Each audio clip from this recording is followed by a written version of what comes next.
예수님 당시의 유대인들은 여러 가지 다양한 상황에서 기도할 수 있는 쉐몬의 에스레라고 불리는 기도문을 가지고 있었습니다. 신실한 유대인이라면은 어디서 무엇을 하든지 매일 아침, 또 오후, 저녁 이렇게 하루 3번 쉐몬의 에스라라고 하는 이 기도문을 가지고 기도를 했는데, 문제는 어떤 기도문을 가지고 기도를 하느냐가 중요한 게 아니고 바리새인 같은 사람들이 이 쉐몬의 에스레라는 이 기도문을 형식적인 행위로 만들어 버렸다는 것입니다. 그 당시 유대인들은 이 구약 성경에 기록된 놀라운 기도의 유산을 받았음에도 불구하고 기도를 별 생각 없이 반복하는 종교적인 행위로 만들어 버렸습니다. 하나님과의 인격적인 교제가 아니라 형식적으로 사람들 앞에서 자신들의 행위를 드러내는 그 도구로 만들어 버렸죠. 또 예수님 당시의 이 종교 지도자들은 기도의 거룩함과 기도의 능력이 기도를 얼마만큼 오래 하느냐, 이 기도의 시간과 길이에 달려 있다고 생각을 했습니다. 왜냐하면 그 당시 고대 근동의 이 이방 종교들의 기도 행위가 그러했기 때문이에요. 열왕기상 18장 26절부터 29절을 보면 바알이라고 하는 신을 섬기던 사람들이 어떤 기도의 행위를 했는지 이렇게 기록을 합니다. 저희가 그 받은 송아지를 취하여 잡고 아침부터 낮까지 바알의 이름을 불러가로되, 바알이여 우리에게 응답하소서 하나 아무 소리도 없고 아무 응답하는 자도 없으므로 저희가 그 다 쌓은 단 주위에서 뛰놀더라. 오정에 이르러는 엘리야가 저희를 조롱하여 가로되 큰 소리로 부르라.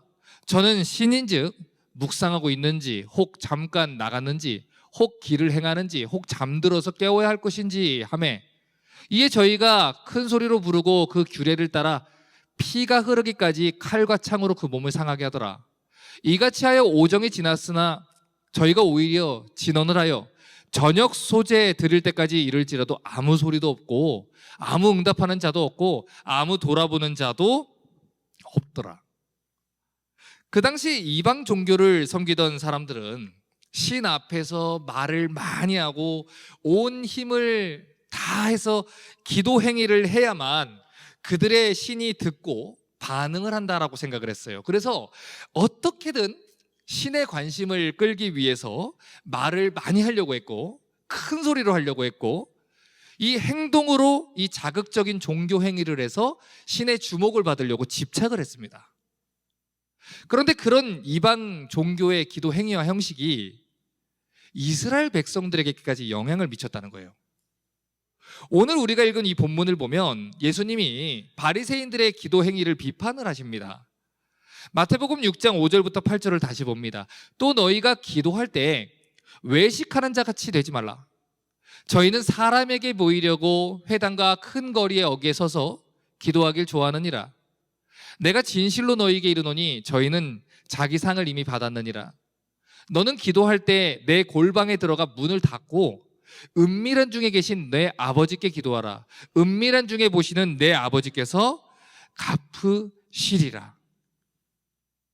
또 기도할 때 이방인과 같이 주언부언하지 말라.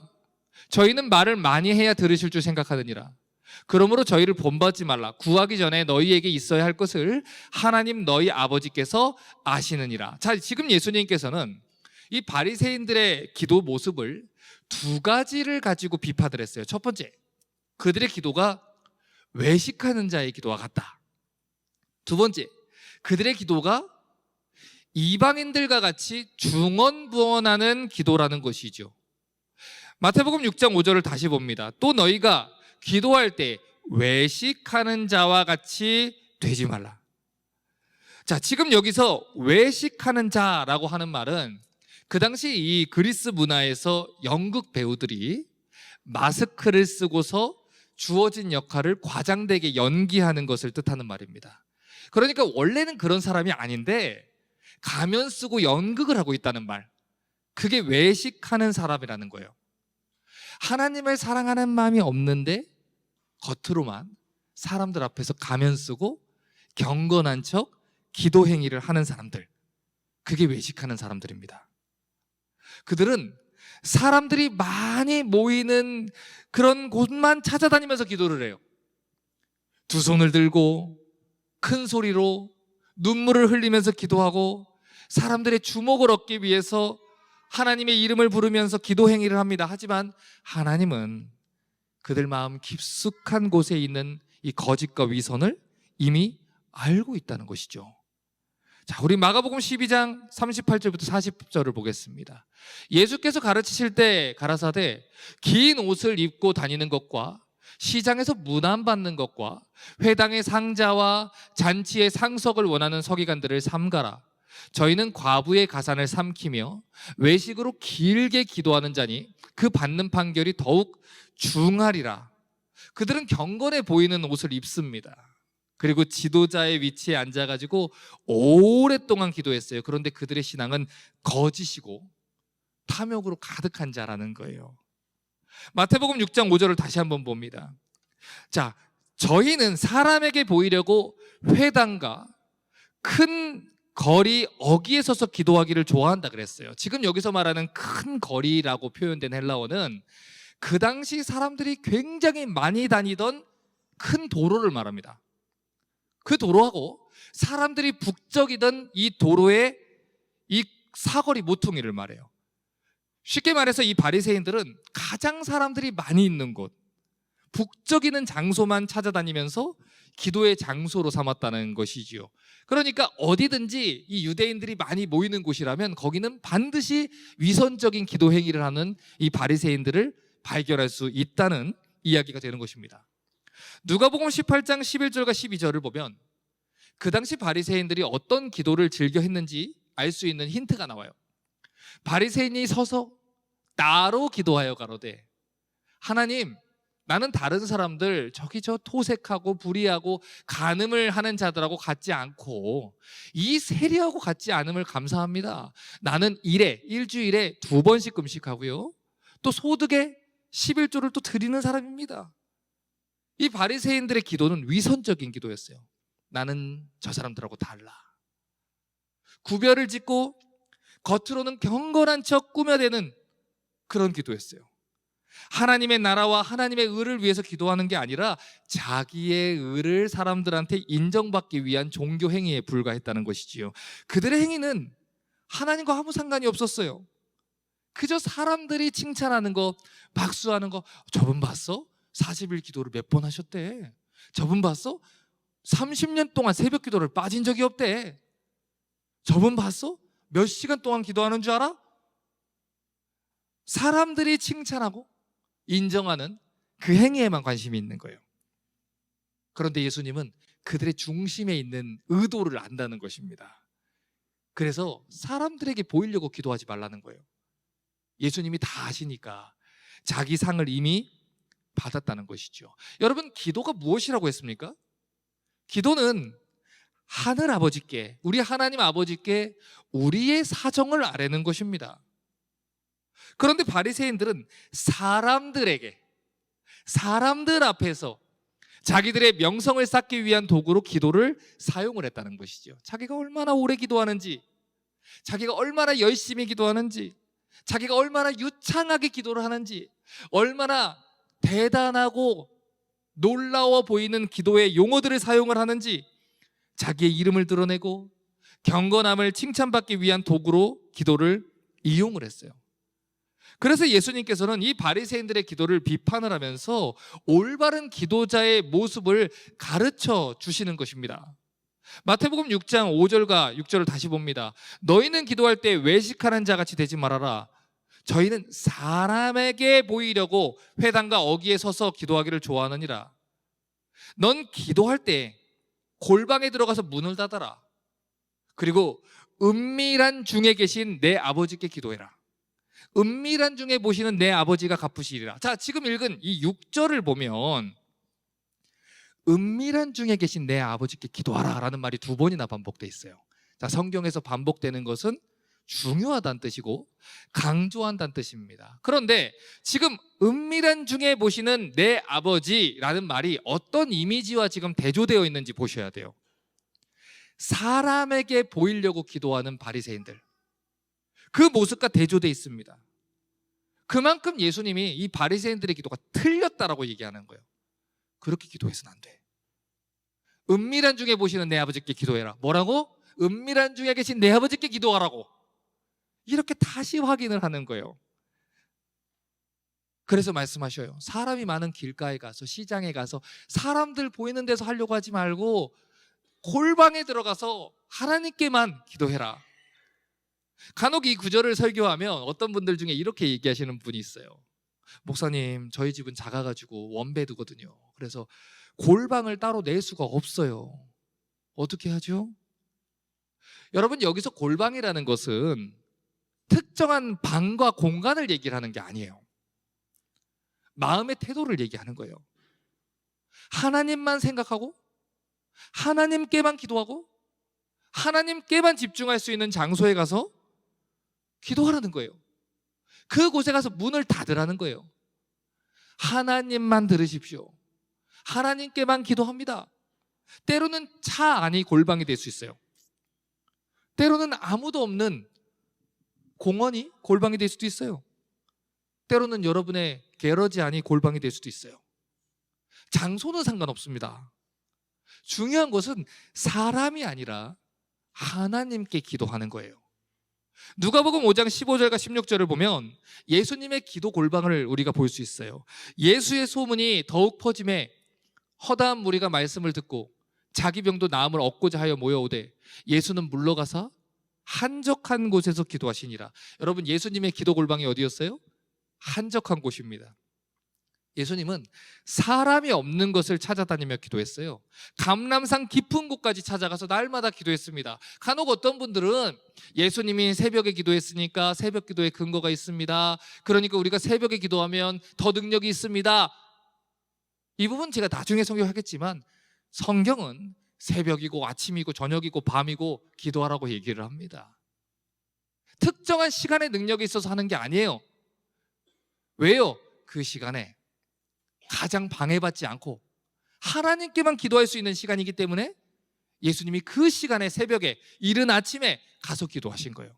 늦은 밤에, 이른 새벽에 한적한 곳에 가서 기도합니다. 왜요? 하나님께만 집중하기 위해서요. 누가복음 22장 39절부터 41절을 말합니다. 예수께서 나가사 습관을 쫓아 감람산에 가셨다.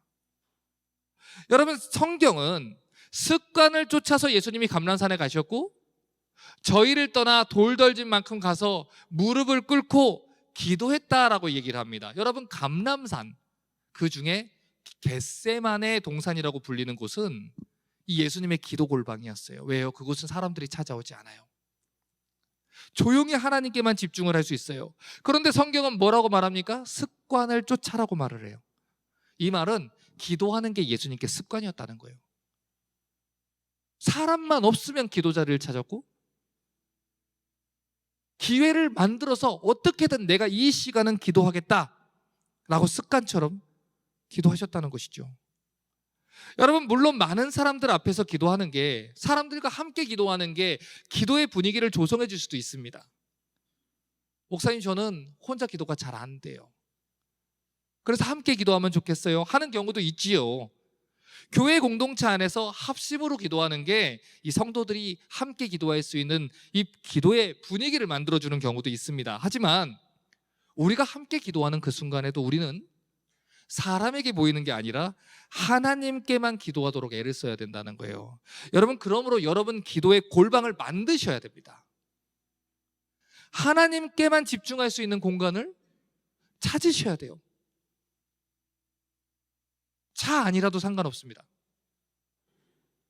따로 기도할 방이 있는 것도 좋습니다. 이른 새벽이나 오후에 한적한 공원을 찾아가서 산책하시면서 기도해도 좋습니다. 중요한 것은 사람들에게 보이기 위해서 기도하는 게 아니라 하나님께만 집중해서 기도하는 시간과 장소가 반드시 있어야 된다는 거예요. 이번 주 중에 교회에 출근을 일찍 했는데 우리 전도사님이 영유아부실에서 무릎 꿇고 불 끄고 기도하고 계시더라고요. 혼났어요. 왜 혼났느냐? 제가 왔는데 아우 목사님 오셨어요. 불 끄고서 나왔어. 기도할 때는 나와도 신경 쓰지 말고 기도하셔요. 하나님께 기도하고 있잖아요. 담임 목사가 온 게 뭘 그렇게 중요합니까? 하나님과 지금 기도하는 중인데. 천주사님의 기도의 골방이 영유아부실에 있었던 거예요. 기도하기를 원하시는 분들은 교회로 오셔요. 평일에도 오셔요. 문 열어드립니다. 같이 기도합니다. 중요한 것은 무엇이냐? 우리에게 기도의 장소가 있어야 된다는 거예요. 기도의 시간이 있어야 된다는 것이지요. 계속해서 예수님이 비판한 두 번째 기도의 형태를 보십시오. 마태복음 6장 7절에 또 기도할 때 이방인과 같이 중언부언만 하지 말라. 저희는 말을 많이 해야 들으실 줄 생각하느니라. 여러분 지금 여기에서 중언부언이라고 하는 이 헬라어를 정확하게 번역을 하면 아무 생각 없이 떠드는 잡담을 말합니다. 그래서 NASB 이 영어 성경이 이걸 번역을 잘했어요. Do not use meaningless repetition as the Gentiles do. 그 당시 이방인들은 말을 많이 해야만 신에게 기도가 전달된다고 생각을 했습니다. 그리고 얼마나 기도를 오랫동안 하느냐에 따라서 기도의 가치가 정해진다고 생각을 했지요. 마치 절에 다니는 사람들이 108배를 드리고 이래도 안 들어주셔요? 1000배를 드리고 그것도 안 들어주시면 3000배를 드리고 숫자와 날짜와 시간과 횟수를 늘려서 신에게 기도를 해서 신을 깨우려고 하는 것처럼 이방인들은 길고 장황하게 기도하는 것을 도구로 삼아 신으로부터 기도 응답을 이끌어내려는 방법을 삼은 거예요. 그래서 그들은 자기들의 신들을 괴롭히고 못 살게 만들어줘가지고 응답해 주지 않고는 배길 수 없을 정도로 기도를 하면 결국에는 신이 기도에 응답을 해준다 이렇게 생각을 했습니다. 그런데 문제는 이런 이방인들의 기도 문화가 하나님 백성들한테 영향을 미쳤다는 거예요. 지난번에도 말씀을 드렸지 않습니까? 한국에 있는 미신적이고 이 토속적인 이 종교 문화가 기독교에 영향을 미쳐서 이 기도 문화를 바꿔놓은 것이 있다고요. 창세기 32장의 이야기도 같은 이야기입니다. 여러분 창세기 32장 24절을 보면 야곱이 기도하는 그 천사와 씨름하는 장면이 나오죠. 야곱은 홀로 남았더니 어떤 사람이 날이 새도록 야곱과 씨름하다가 대부분의 성경학자, 아니 거의 모든 성경학자들은 지금 이 어떤 사람이 이 구약에 현현하신 예수 그리스도로 봅니다. 하나님이 오셨다는 것이지요. 그런데 이 구절을 보면 어떤 사람이 야곱과 씨름하는데 날 새도록 씨름을 했다 그래요. 여러분 지금 여기서 기록된 씨름은 이제 어떤 분들은 이 씨름이라고 번역이 돼 있으니까 그 야곱의 씨름 해가지고 삿바 이렇게 해서 야곱이 삿바 메고 있는 걸 그림으로 이렇게 그려놓던 분들이 계시더라고요. 그런 씨름 아니에요. 마치 UFC처럼 죽기로 덤벼드는 격렬한 싸움입니다. 이것은. 그런데 야곱이 그런 격렬한 씨름을 날 새도록 하고 있는 거예요. 여러분 많은 설교자들이 이 사건을 야곱이 하나님께 기도해서 축복을 결국에는 얻어낸 사건이다라고 해석을 잘못합니다. 저 또한 그런 설교들을 듣고 자랐어요. 야곱이 끝까지 하나님을 붙잡고 늘어져서 기도 응답 받았다. 그러므로 우리도 끝까지 하나님을 붙잡고 기도하면 기도 응답을 받을 수 있다. 자식 이기는 부모 없습니다. 여러분 이것은 성경을 잘못 해석한 거예요. 여러분 히브리어 성경을 보면은 기도라는 행위를 이야기할 때는 언제나 항상 사람이 하나님을 찾아가는 모습을 보입니다. 그게 바로 히브리 문장의 전형적인 표현이에요. 자, 그런데 지금 읽은 구절을 보면 야곱이 하나님을 찾아간 게 아니라 하나님이 야곱을 찾아온 것으로 지금 표현이 되고 있어요. 창세기 28장에 이 베델이라는 곳에서 하나님이 찾아왔던 것처럼 지금도 하나님이 야곱을 찾아왔다는 것이죠. 그렇기 때문에 지금 이 사건은 야곱이 기도한 사건으로 봐서는 안 돼요. 그래서 이 사건을 가지고 우리가 하나님께 끝까지 때를 쓰면 우리가 기도하는 응답을 받을 수 있다, 이렇게 해석해서는 안 되고 그렇게 가르쳐서는 안 된다는 것입니다. 창세기 32장 25절도 보겠습니다. 그 사람이 자기가 야곱을 이기지 못함을 보고 야곱의 환도뼈를 치매 야곱의 환도뼈가 그 사람과 씨름할 때 위골됐더라. 여러분, 하나님이 힘이 없어서 야곱을 이기지 못하겠습니까? 하나님이 힘이 없어서 못 이겨서 지금 반칙같이 환도뼈를 친 겁니까? 아니죠. 그렇기 때문에 더더욱 이 사건은 야곱의 기도를 얘기하는 사건이 아닙니다. 지금 이 구절에서 이기지 못했다라는 히브리어는 약홀이라는 단어를 써요. 약홀이라는 단어는 이기고 지는 승패를 이야기할 때 쓰는 단어가 아닙니다. 히브리어 성경에서 약홀이라는 단어는 누가 이겼다, 누가 졌다 이때 쓰지 않아요. 이 말은 야곱의 의지와 뜻과 속성이 꺾이지 못했다라는 표현을 하는 거예요. 예를 들어 설명해 드릴게요. 우리가 자녀를 기를 때도 이런 일이 있지 않습니까? 예를 들어서 사춘기 아이들이 있어요. 그 딸을, 아들을 아빠가 힘으로 못 이기겠습니까? 엄마가 말로 못 해보겠습니까? 자녀들이 말로 해도 안 듣고 매를 대도 안 듣고 울면서 사정을 하고 설득을 해도 안 들을 때, 그때 부모들이 가슴을 치고 머리를 싸매고 누울 때, 그때 쓰는 단어가 이 약홀이란 단어예요. 힘이 없어서 이기지 못하는 게 아니고요, 도무지 설득을 해도 안 되는 그런 상황, 끝까지 야곱이 고집피고 있는 상황, 하나님이 이스라엘로 만들기 위해서 그토록 오랫동안 시간을 쓰고 애를 쓰고 설득을 했음에도 불구하고 아브라함에게 한 것처럼 이삭에게 한 것처럼 야곱을 만들어 가셨는데, 야곱이 끝까지 자기의 그 속이고 빼앗고 물질에 눈이 먼 상태로 살아가는, 세상 가치에 살아가는 그대로 아버지 뜻에 순종하지 않았다는 것, 그것을 보여주는 것입니다. 그래서 하나님이 야곱을 다듬기 위해서 그토록 씨름을 해왔는데 날 새도록 항복하지 않았다는 것, 그래서 하나님이 환도뼈를 친 거예요.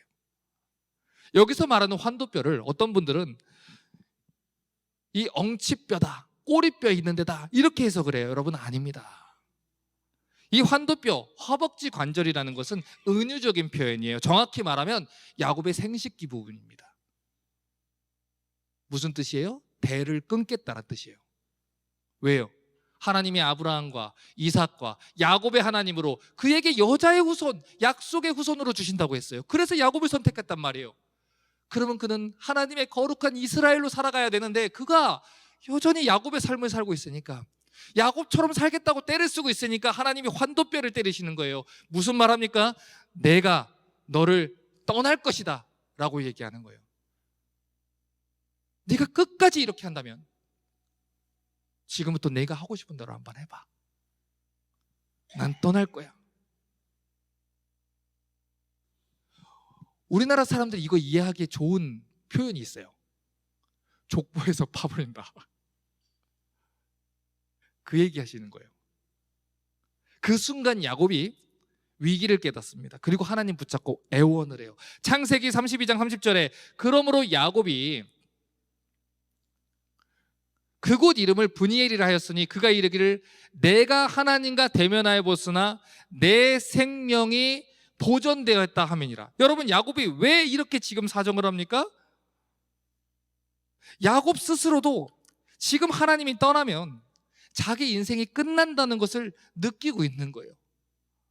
그래서 지금 이 창세기 32장 26절을 보면 날이 세려하니 나로 가게 해라. 나 갈 거야. 네 맘대로 살아. 그랬더니 야곱이 붙잡는 거예요. 나 다시 축복해 주세요. 나 제발 살려주세요. 떠나지 마세요. 여러분, 이 사건을 이 호세아 12장 3절과 4절이 이렇게 해석을 합니다. 야곱은 태에서 형의 발 뒤꿈치를 잡았고 또 작년에 하나님과 힘을 겨루되. 자, 성경이 성경을 해석을 하지요. 창세기 32장에 어떤 사람이 누구라고 지금 얘기합니까? 하나님이라고 밝히고 있어요. 하나님과 힘을 겨루되 천사와 힘을 겨루고 이기고 울며 그에게 간구했으며 하나님은 베델에서 저를 만났고 거기에서 우리에게 말씀하셨다. 자, 생각해 보세요. 자, 지금 이 씨름에서 야곱이 이겼어요. 이기고 울었대요. 이겼는데 왜 웁니까?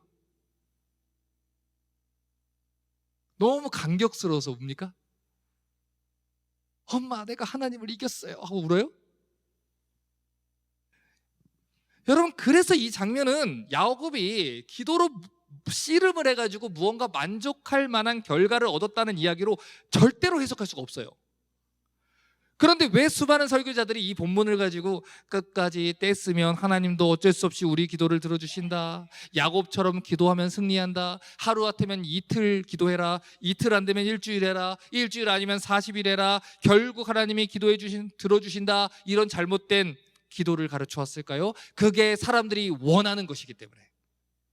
그것이 우리 토속 종교에 뿌리 깊게 남아있는 이방 종교의 영향이기 때문에 비나이다, 비나이다, 40일 기도, 100일 기도, 치성과 정성을 드리면 치성이면 감천이다, 하늘도 우리 정성에 감복한다, 우리의 기도를 들어줄 수밖에 없다.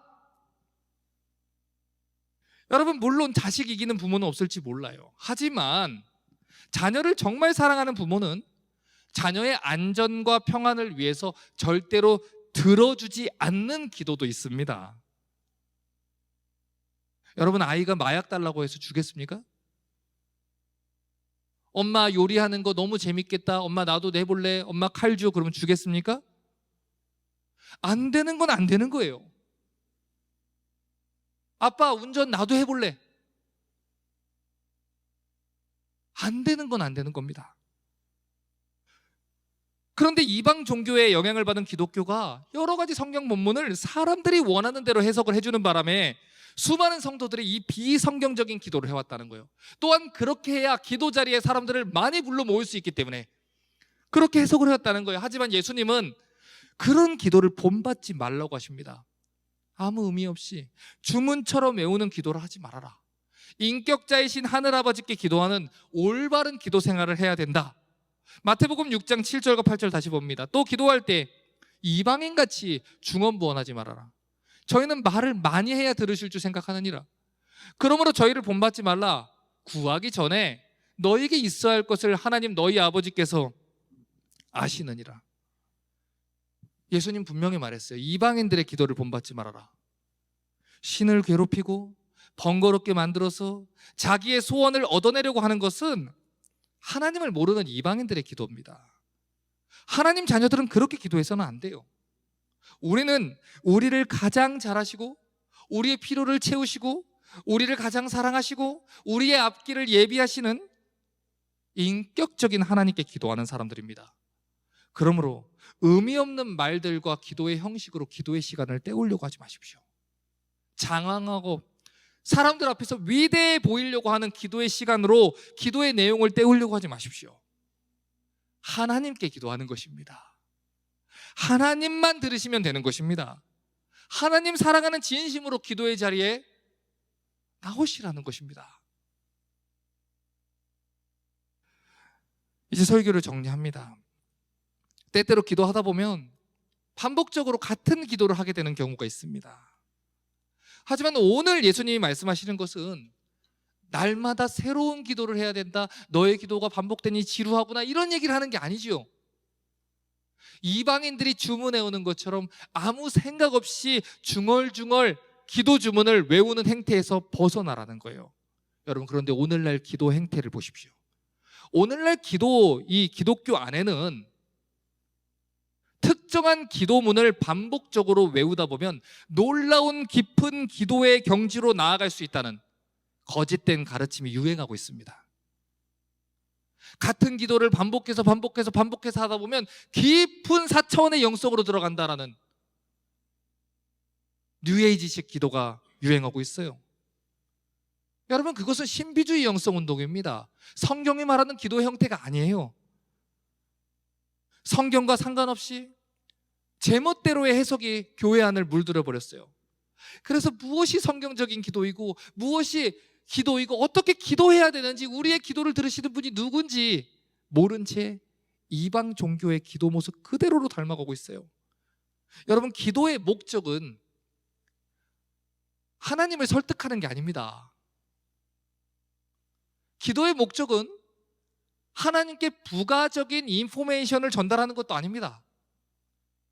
하나님이 혹시 내 사정을 모르실까봐, 나의 사정을 잘 모르고 실수하실까봐, 하나님이 지금 이 상황이 얼마나 복잡하고 많은 이해관계가 얽혀 있는지 혹시 오해하셨을까봐 올바른 인포메이션을 전달하고 하나님이 깜빡하고 잊어버린 필요를 보충해 주려고 기도하는 게 아닙니다. 하나님 다 아십니다. 상황을 다 아시고 우리의 사정도 다 아시고 우리가 어떤 마음으로 기도하는지도 아십니다. 어떤 동기와 목적으로 하는지도 아십니다. 기도는 하나님과 교제지요. 인격자이신 하늘아버지와의 교제지요. 우리의 마음을 하나님께 아뢰는 것이지요. 우리의 필요를 이미 아시는 하나님과 대화하는 깊은 교제의 방법입니다. 그렇기 때문에 우리는 하나님을 모르는 이방인들처럼 기도할 필요가 없다는 거예요. 또 기도는 우리의 의를 드러내기 위해서 주신 것도 아닙니다. 따라서 기도의 시간을 채워서 사람들 앞에서 의를 쌓으려고 해서도 안 됩니다. 골방에서 기도하십시오. 하나님께만 기도하십시오. 성도들은 아무런 의미 없는 주문처럼 기도해서는 안 돼요. 하나님은 주문이 아니라 여러분의 진심을 듣기를 원하십니다. 하나님은 주문이 아니라 아버지와 대화하는 것을 기뻐하는 자녀의 마음을 듣기를 원하십니다. 우리 마음 깊숙한 곳의 이야기를 듣기 원하시고 우리의 진심 어린 고백을 듣기를 원하십니다. 그러므로 주문을 외우지 마시고 하나님과 기도로 교제하십시오. 그렇게 할 때 하나님이 우리를 얼마나 가까이 여기시는지, 우리의 기도를 듣는 것을 얼마나 기뻐하시는지, 하나님의 자녀가 되었다는 것이 얼마나 하나님의 세심하고 즉각적인 보살핌을 받게 되는 것인지 하나님께서 깨닫게 해주실 것입니다.